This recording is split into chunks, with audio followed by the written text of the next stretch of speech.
เป็นเด็กขันหันขันยินเนาะค่ะนะเป็นสังซื้ออันขันยินก็ถ่อมกันเนาะซื้ออันขันยินก็เดถ่อมซื้ออันขันหันก็เต็มด้วยซื้ออันขันหันในก็เต็มด้วยค่ะเนาะ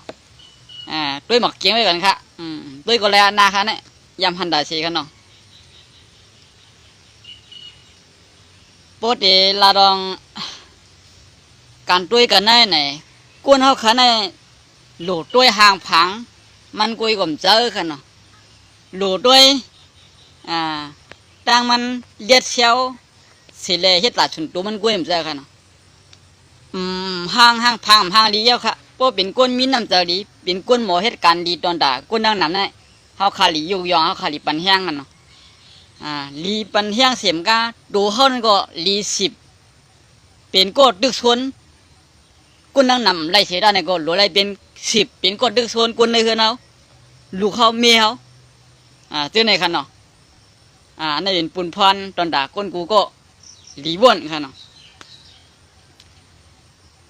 เปิ้ลกินข้าวเปิ้ลกินไหว้เปิ้ลโป้เนี่ยค่ะเนาะเปิ้ลกินยังเยอะค่ะเนาะเปิ้ลกินไหว้เปิ้ลโป้ค่ะอย่าว่าอันวานาว่ะเขายังอ่ำยาก่อนมังวางปอกเนี่ยค่ะเนาะเปิ้ลกินไหว้เปิ้ลโป้เนี่ยอย่าว่าอันวานค่ะละเขาก็ย่ำยาค่ะวางปอกได้ค่ะประมาณหลัดดองตั้งตัวไหนเนี่ยขาไข่เตียกมันมีน้ำหนักมือข้าก็เรียกข้าอะไรกับไปกินข้าวไหว้ปู่ชินหน้าชินเขาป้อกันเขาก็เรียกไปเก็บกินข้าวปู่ชินหน้าชินเขาป้อเปิ่นป้อนะเขาเป็นดอนได้กับเพียวหมูมากินจอมตาจอมตังหันเนาะบางปอกก็มากินจอมผังน้ำผังน้องวันก็อาบน้ำเมมาเนี่ยเขาเป็นดอนป้อเป็นวันศีลมาเนี่ยข้าวในหวานในไปมือมือไก่เกี่ยงก็ไปมือสันกินข้าวนายชินปู่ชินนายชินเขาดีมกินเสียงนั่นเนาะอะไรกินของเขาเอาปักไว้กับอันหวานนั่นท่านได้กินเบิ้ลค่ะท่านได้กินปู่ชินนายชินเขาอันหวานในไว้บรรลุอ่อนนั้นอ่อนเจ้านะไปเก็บจุนในแลไปจุนมันเขาแลเนี่ยบ้ากันเนาะอันไรหวานก็มันกินหมดแล้วเฮ็ดนั่นก้าเนี่ยกำไรเผื่ออยากมาอะไรมืออยู่เนื้อกันเนื้อย่องอะไรก็คาไรมืออยู่ย่องปุ่นเฮงค่ะเนาะกาดดำเกี่ยงมาเนี่ยอันนี้ลันลองเตงค่ะกาเอาเกี่ยงซ้อมมาอันเบิ้นลองกูเฮินอย่างนั้นเนาะเบิ้นหับค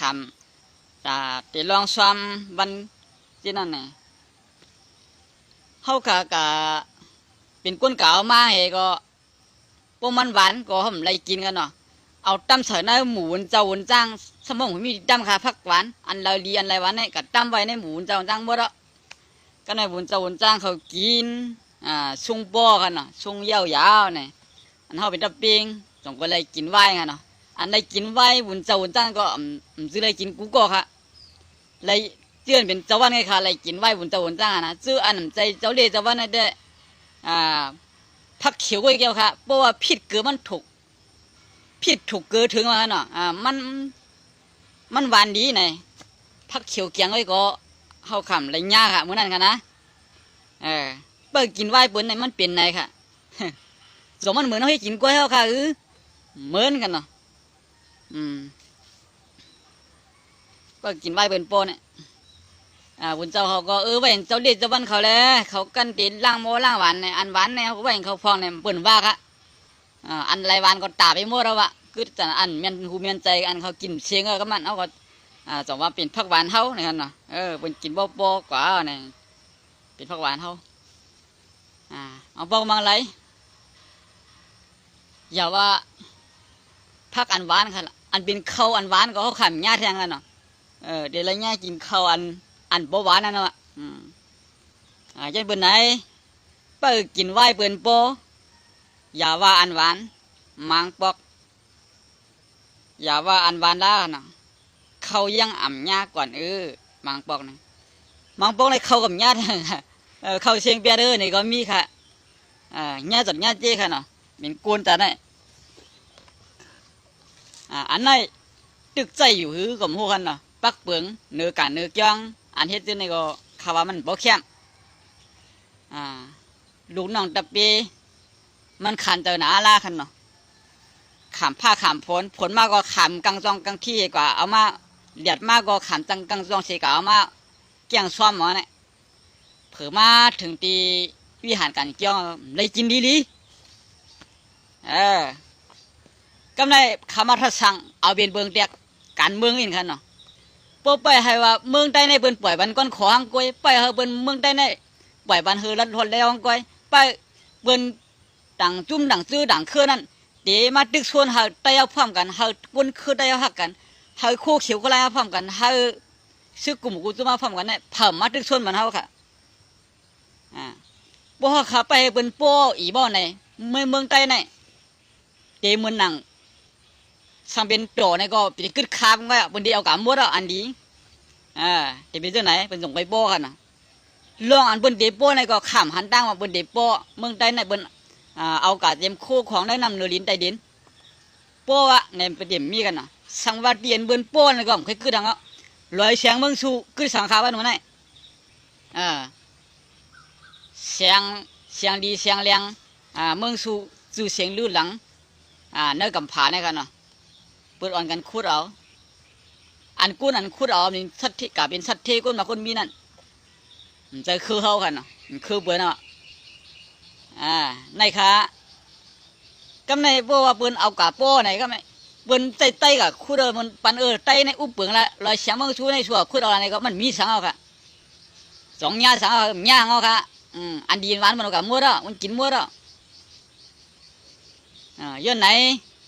บ่คำเฮ็ดกินก้อยเฮาหงกินก้อยเฮาเมียงก้อยเฮาตั้งตัวก้อยเฮาอีสังแก้วคันเนาะมันไรกินอันเค็มค่ะมันเป็นจังไหน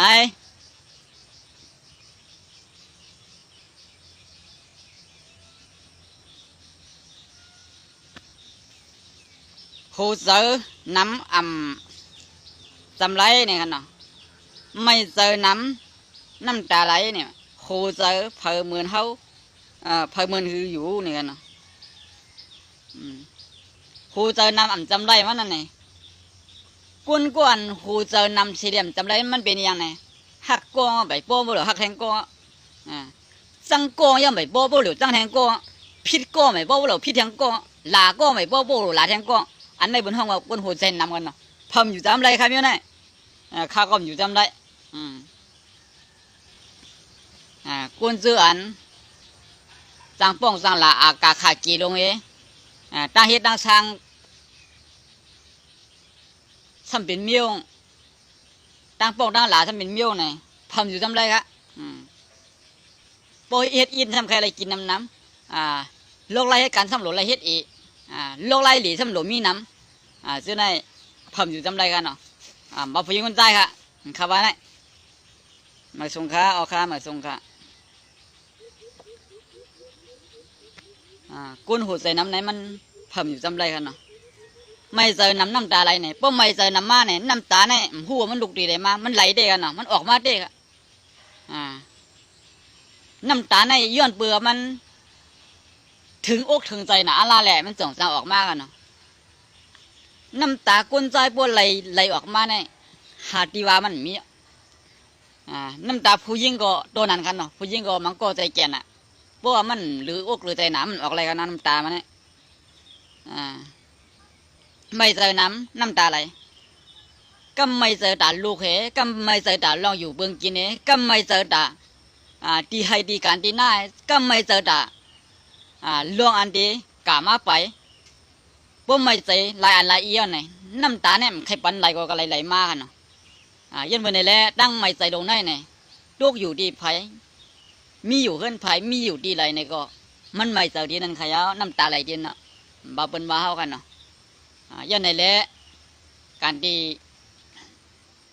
ไม่ใส่น้ำในน้ำตามไหลมีไผค่ะเบิ่นว่า10 วันเมืองผี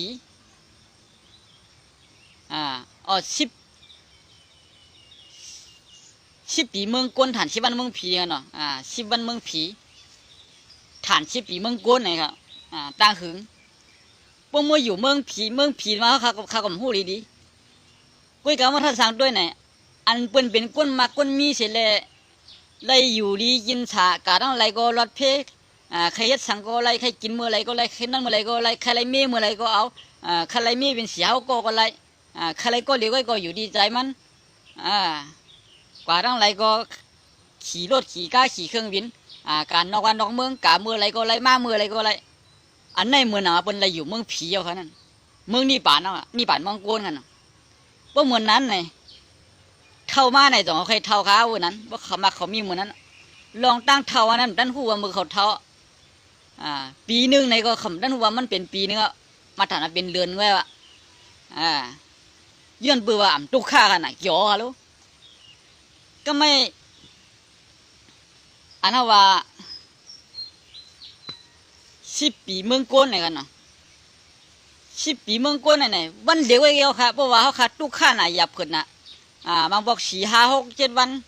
เข้าอำไรกินลีๆในนอนลีๆอำไรรับลีอำไรอยู่เลยเศร้าร่างลีเป็นอันเดือดอันไม่ในหมอกโหใจในซ้ำป้อมมีที่อยู่ที่เศร้าว่าหนาเสเปิ้นตำเข้า3 สักมั้งคันเนาะเสียงโบปึกปักดังมันนั่งขึ้นเด้2 วันก็บ่ทันเป็น2 ปีเขาฝนกลัวมาขึ้นมุงค่าก็ฝนโหดอย่างแต่ดีมาใส่ไผ่หงกินข้าวเย็นพักก็มีพื้นอย่างแต่ดีมาไต่ไผ่ก็มีไผ่อย่างล้มซ้ำท้องอย่างเอาเป็นเรื่องไหนเนี่ยวันเหลียวขึ้นเดี๋ยวก็มาฐานเป็นอ่านโหปีไงมันเป็นเรื่องไหนกันเนาะอันว่าตั้งตุกข้าเนี่ยเพราะว่าตุกข้าเนี่ยมันยินหึงน่ะกวนซื้ออันนวลอ่ำลับหลีนั่นเนี่ยกลางคืนเนี่ยมันยาวน่ะมันนั่นน่ะนั่นเดียงน่ะมึงนั่นเดียงน่ะกวนโกอันนวลลับหลีนั่นมันบ่นว่ามึงปีเจียวเลี้ยงเนี่ยมันจะค่ะบ่เลยลับหลีนวลหวานโลนวลอ่ำเลือดไม้อ่ำไม้มันกัดเนี่ยนวลสาวอกสาใจเนี่ยมึงในเจียวเลี้ยงน่ะค่ะคุณโกอันมองไปทางเมืองเลี้ยงมันเหมือนสึกว่าปัญหามีเปลี่ยนชาวสูงมองบนเนาะเดี๋ยวไปเรื่องไหนกุยกะข้าวยามดังอันก่อกุนนั้นรับหลีรับหวานนั่นแหละก็อันนั้นรับหลีนั่นข้าวยามกลางคืนมันเหมือนกันก็เองก็มันเป็นเรื่องไหนกันเนาะย้อนเปิดไหนแหละกวนเอาขาเมื่อเจ้าเก่าเกี่ยวหนานั่นเนี่ยอย่าลืมด้วยว่าอันเป็นตุกข้านั้นมันเหมือนหือไหนกันเนาะเจ้าเก่ายามตุกข้ามาเนี่ยก็เปลี่ยนตอนสอนเจ้าเก่าแล้วกวนเอาขาเนี่ยกุยกะกำพองมังก็มังกวนเนี่ยจางลืมภาวะตุกข้าจางลืมภาวะเจ้าเก่าเปลี่ยนกวนตุกข้ามากกันเนาะเพราะว่าอะไรดีเลยเปลี่ยนในกันไรเย็นไรมักไรมีในโลมาสัมมากยะไปมาถางเรียกซื้ออันเป็นขันเจ้าเจ้านั้นแห่งอีกก็มีต้องนำเอาเจ้าไหนเดี๋ยวว่าเด็กใครช่วยใครแทงมันเนาะสบายขึ้นถางเรียกเป็นสบายใครเชี่ยเป็นใบใครวางเป็นนี่ซื้อไหนมันมีกวนอันมีสิเลยหมอขึ้นพวกหวังก้นผ่านกวนอันมีสิเลยมาถางเรียกกวนหิมหอมกวนอันมีสิเลยมาถางเรียกกวนอยากกวนกินอะไรมีมข้าวหึงค่ะเหมือนหนังขาหันมากค่ะนะข้าวหึงแล้วสิ่งนี้กวนมีกูก็ค่ะเนาะว่าผ่านเป็นก็ดีค่ะ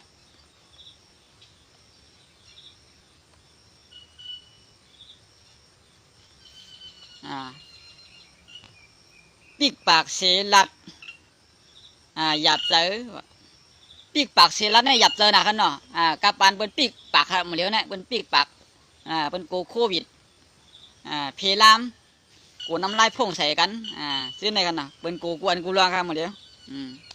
ปีกปากเสลัดดอกกันวะหยับเจอกันเนาะหยับเจอก็ลาดกันเนาะเล่ก็ถามเต้ย้อนอ่ำทางห้างเนี่ยกันย้อนเบิ่มทางห้างปืดหูปืดตามย้อนเบิ่มทางห้างปืดปากเสลัดดอกกันนี่ดิก็อันลัดดอกเท่านั้นเนี่ยก็มันคันเจอหนาขนอนปิ่งปากเสลัดก้ามเนี่ยก็อันถอมนั่นก็มันป่วยยินดีก้อนถอมนั่นก็มันคันเจอได้กันนะไรเกื้องหูถอมไรเฮหูถอมมันจะเป็นยังไงพวกปิ่งปากเสลัดก้ามก็อันถอมนั่นก็อยากเจอก็อันลัดก็อยากเจอเหมือนกันย้อนเปิดไหนแล้วมังปอกมังไหลเข้าคาหันกูนเอาคาใครปีกชั่วปีกปากกันอย่าให้ลัดอันนั้นอย่าให้ลัดอันนั้นอย่าให้ว่านั้นอย่าให้ว่าไหนหันอยู่อย่าไปว่าหันหู้อยู่อย่าไปว่าหู้ ยินอยู่อย่าไปว่ายินอันนี้บนห้องว่าปีกหูปีกตาปีกชบขนาดเจ้าไหนก็มีกันเนาะบ่เฮาเป็นอันเจ็ดต่างนั้นอย่ากูเผาหูอย่าไปกูพันอย่าไปกูเผาพื้นเบอย่ากูเผาละตั้งลีเจ้าก็มีก็ตั้งให้เจ้าก็มีจังบันปืนเป็นเพมันบ่ละเป็นสังอันนี้บนห้องว่าคำลีมกูไผได้ไตอันลีไตอันแก่ไตอันกัดอันแข็งกูผู้เขียนนั่นนะใครว่าไหนกันเนาะ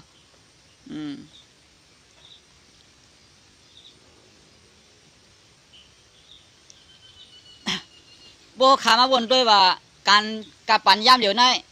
โบหันเปิ้นว่าเขาสัมพิษเจอกุยเก่าดังเฮ็ดเท่านั้นสัมเฮ็ดอะไรเปิ้นดีเจอ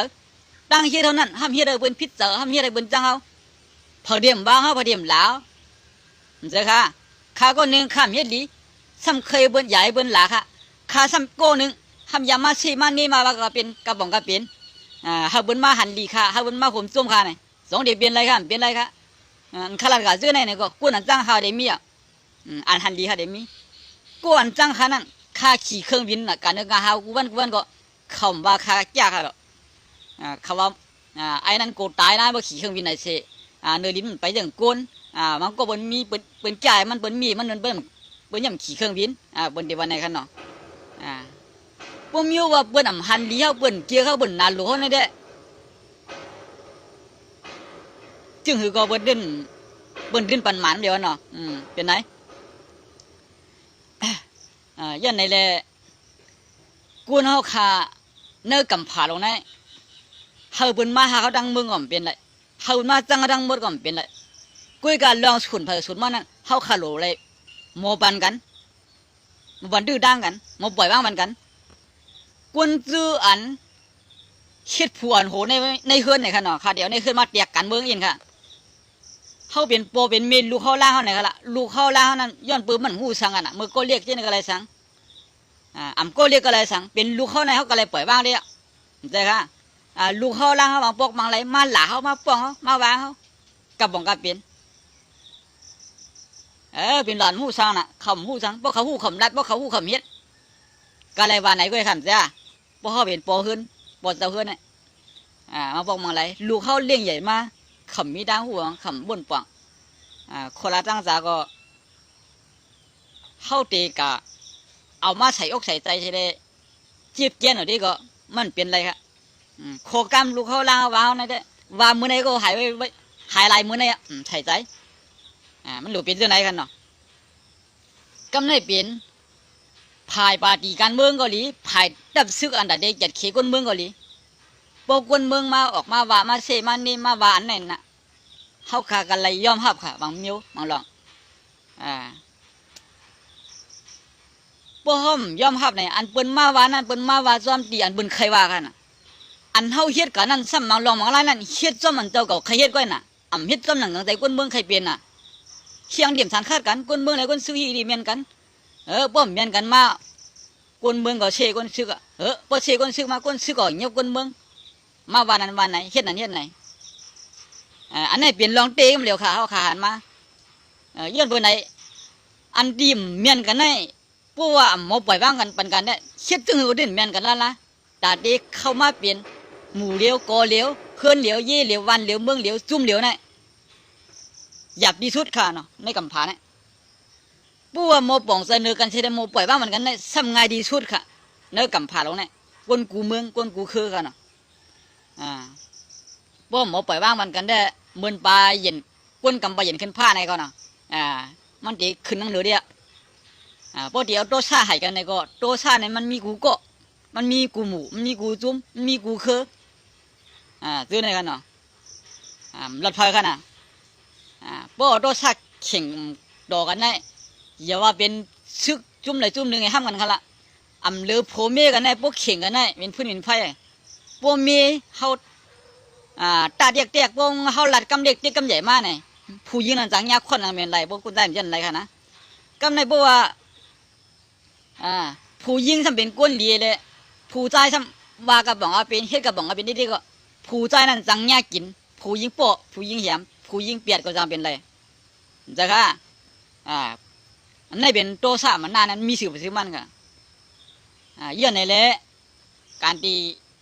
อันเฮ็ดมาไปถูกตีอันเฮ็ดมาไปเมียนตังอันเฮาฮะเข่งเช่เข่งเน่กันเลยอ่ำเป็นพ่อนดีแน่มันมีนำไหนเอ้าตันดีเลียดเซียวสิบ่ซื้อมันเนาะ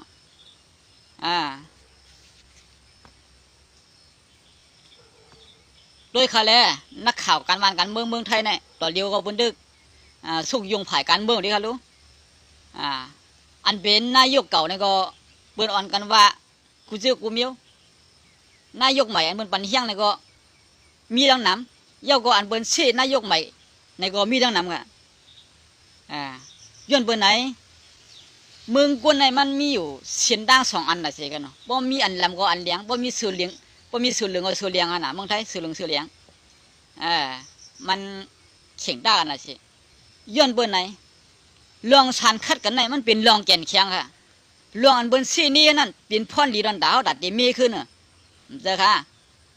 เปิ้นซี่นี่เอามาเปิ้นป้องเฮามาเนี่ยเฮาทำก็อยากใครกะห้ำกะมังกวนมาเสมาเนียวเนี่ยมันไรค่ะยิ่งเช่นเป็นลองยุบย่อเฮาไว้กวนเรื่องอันเฮ็ดลีๆเนี่ยอำเลือเฮ็ดลีเปิ้นนั่งเสวะบ่เฮาเฮ็ดดีมาแค่นดีเบิ่นฮือล่ะเปิ้นยิ่งเช่นเตหลาเปิ้นยิ่งเช่นเตว่าทั้งวันทั้งเมืองนั่นน่ะเจ้าค่ะย้อนในแหละกวนเฮาค่ะได้อย่าไปกูกำเสอย่าไปกูกำเบิ่นนี่บ่เฮายังเฮ็ดการลองถูกเมียนเอาได้เด้เฮ็ดการซื้อหน้าซื้อๆค่ะล่ะบ่เฮาขามาแล้วลองตั้งซื่อไหนเนอปุกท่าภาษาเศร้าปุกท่าภาษาซื้อคือได้เฮาก็เลยสั่งต่างซื้อต่างคือเสื้อเปิ้นอยู่ยามปุกท่าภาษาพระเป็นเจ้าเหมือนเฮาซื่อไหนเฮาขาดได้ฮู้ปืนพระเป็นเจ้ากูก็ปืนพระเป็นเจ้าเนี่ยอำสิว่ายามได้เข้าบางตึกใจกันเนาะไล่ตึกมากูเล่นกูไล่กูบ้ากุยกะอันตีล่วงอันนำลีเปิ้นมาเซมานี่เนี่ยมันพร้อมค่ะมันเฮ็ดกว่าอันลีนั่นเด้เฮ็ดกว่าล่องถูกแม่นเด้ก็ล่วงอันเปิ้นมาเซมานี่มันใครว่านะมันเอาเข้าใจเฮาหลูเป็นคนซึ่งนั้นค่ะบ่เฮ็ดการซ้อมตีอันลองต่างหมั่นแม่นว่านั้นเฮาเป็นคนปุกท่าภาษาก้อยกันเนอเสือนั่นใจคนปุกท่าภาษาเนอเสือซ้ำเป็นมีเป็นเสือใครอยู่ภายเป้ดาสิใครอยู่ภายมังบนดาสิในแดมันคืบหน้าค่ะเนาะคนให้การนาขึ้นเยอะเฮาเป็นผู้ใต้เนี่ยเฮาใครอยู่ภายเป้ผู้ยิ่งดาสิเนี่ยก็การงานเนื้อนาขึ้นนั่นคืบหน้าค่ะบ้านของวันก็เปิ้นเปียเฮาอ่ะกะไปใครเปิ้นดีละเปิ้นดีเฮาเลยดาสิกะไปใครเปิ้นยืนต่อเฮาละเปิ้นยืนได้ต่อเฮาต่อสู้ต่อซาดคันเนาะปันเฮียงอยู่ค่ะสู้ๆค่ะเอาค่ะยินดีกันเนาะพี่น้องเขาขัดเตรียมมากันเนาะยินดียินส้มค่ะที่อันขัดเตรียมดิกได้ตรงตักมากันเนาะพี่น้องค่ะที่ไว้เข้ายามเสมาถ่อมอันคาราก่อนเจ้าในพิษคอไรแหลมไรใจคอไรก็เตรียมต่างมันด้านถึงมากกันเนาะยอมหับแลมุนเมปาดนาเตรียมลาแทงกันเนาะลองอันดีเนี่ยก็การอันคาราก่อนให้ซ้ำเปลี่ยนลองอันเปิดเดจังนะอันเปิดเดจังค่ะเป็นสัง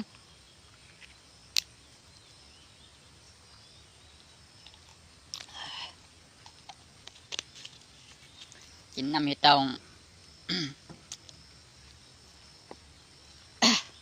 พวกมาลองกินน้ำในก็ขาคุกจะได้มาแทงลองนึงเอาเนาะ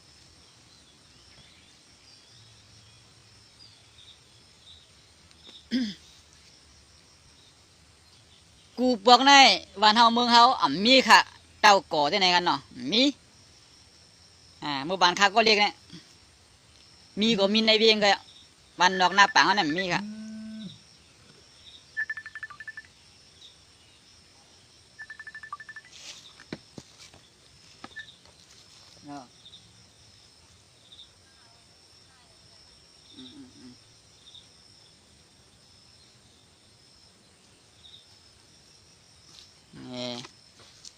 เป็นไงได้ช่วยเล่นปันการอันนั้นเหมือนไงค่ะข้าวยามในมันตั้นบรรดาเสียมันตั้นบรรดาเสียอันขลัดเนี่ยเลยไว้กาขันข้าวยามเสียมาลาค่ะเนี่ย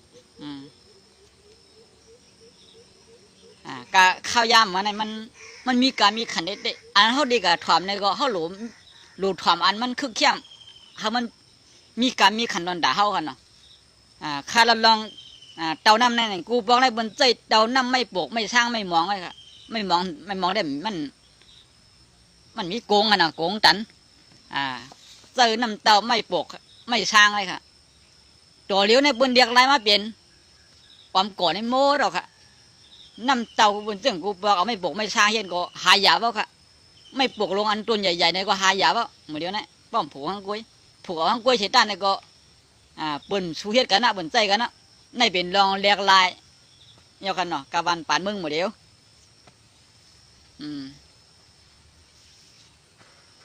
เฮาซ้ำตึกเอาปลายวนเฮาขาเหมือนหนังมือเฮาตึกกินน้ำเนื้อบกไม่ปกไม่สร้างได้เจอใครโยเปิ้นพวกหางเฮียนกัดตัดเองเมื่ออยู่ในเดือนลาวเนาะเฮาซ้ำตึกเปลี่ยนก้นไปลิ้นเครื่องบินก็ไปมีเรื่องเปิ้นเฮาบอกว่าเขาแก่ไม่แข็งนั่นไงเฮาแต่งกันขึ้นในอายเปิ้นค่ะมันตาดีอายเปิ้นค่ะว่าวนได้ดีอันเปิ้นเฮ็ดหมักเมียกหมักพุ่งลงให้ห้ำกันเนี่ยได้เปิ้นยื้อมาก็บรรทุกของเขายื้อกะกับตุกดังเปิ้นเอาหมักลงไห้กันเปียกในกางเฮานั่นเหมือนหนังยูเคนรัสเซียตึกกันนั่นเปิ้นเป็นจันทานั่นค่ะว่าเปิ้นปิดบังตึกก็ห้ำกันนั่นมังเต้มังมาเป็นเต้เป็นว่ากันเอาเหมือนหนังคาไรหันเนื้อข่าวโซเชียลมีเดียที่นี่ก็เลยสั่งอัน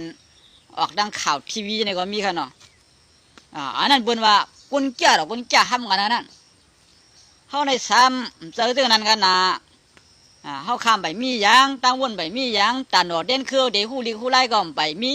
ต้นตัดที่พวกป๋องซื้อเครือเขาให้มีน้ำเจอใครชิ้นใครสอนดิ้งได้เขาได้เด่นไหนย่ำมีค่ะลูกย่ำไปมีน้ำใจจนนั้นค่ะมังโก้ค่ะนะเขาหาซ้ำมาปัดกันมังกันเตียกยายกันได้ชุ่มเป็นชุ่มกันเนาะชุ่มสองลายไทยสองลุ่มมา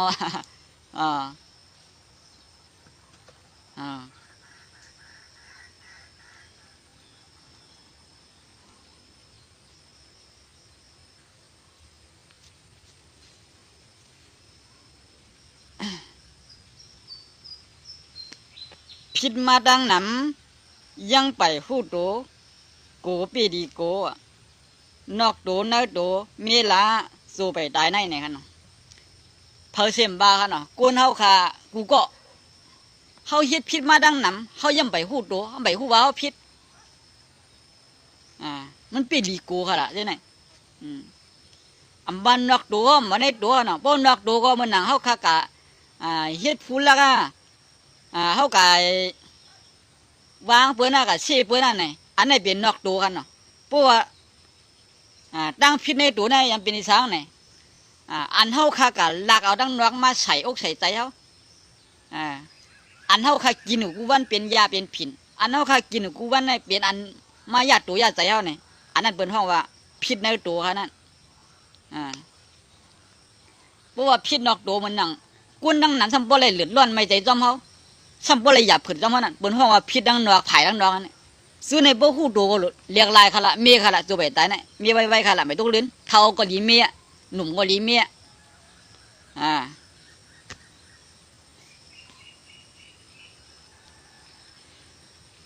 เฮ็ดมียังหมายเหมือนก้นตายสวมน้ำในซ้ำเปลี่ยนดังพิษหลวงเผาในกันนะเฮ็ดสังเดียวกันเอาก้นเอาคันในป้อมมียังหมายในเหมือนก้นตายสวมน้ำไหมค่ะจังบักจังเต้าต้องไหลจังยิบไหลไทยก็จังมาสูงจันเขามันเป็นยังไงกันเนาะมีจำชิมข้าวก็มีแต่ปูมีแต่ปลามีแต่อันเตะมากินเนื้อกินเดือดเท่ากันบ่เฮ็ดสังมียังหมายค่ะนะเหมือนนั้นครับสังเอาเฮ็ดชนเข้ากับไงใครลีก็ลีมลีเยอะใครกับด้วยก็ด้วยใครด้วยก็เยอะใครกับลุ่มล่าก็ลุ่มล่ามลุ่มล่าก็กระเยาะเนี่ยสองตีไรมาเตรียมทนครับเตรียมทนครับหวังมาก็เป็นยุ่งเป็นเครื่องบดครับเช็ดกันหน้าเคลื่อนก็ว่ามียังหมายตอนตากข้าวดังนาตีเฮ็ดซึ่งตีช้างซึ่งพวกมียังหมายไว้เหมือนก้นตายจมน้ำบางไหลเหมือนหนังก้นตายจมน้ำเลยค่ะมือพวกมือคือข้าวดังนาเจ้าเก่าวนไว้สังตีเฮ็ดสังตีอยู่ซึ่งตีช้างซึ่งตาลูกเก่าตีมือคือตาลานเก่าตีอยู่ซึ่งไงพวกมียังหมายไว้ใช่ไหมอย่าว่าตาลูกตาล้านฮะตาดูเจ้าเก่าในตีขี้อยู่ตั้งนานเนี่ยป้อมมียังหมายไว้ใช่ไหมเหมือนคนตาย จุ่มน้ำไว้ค่ะ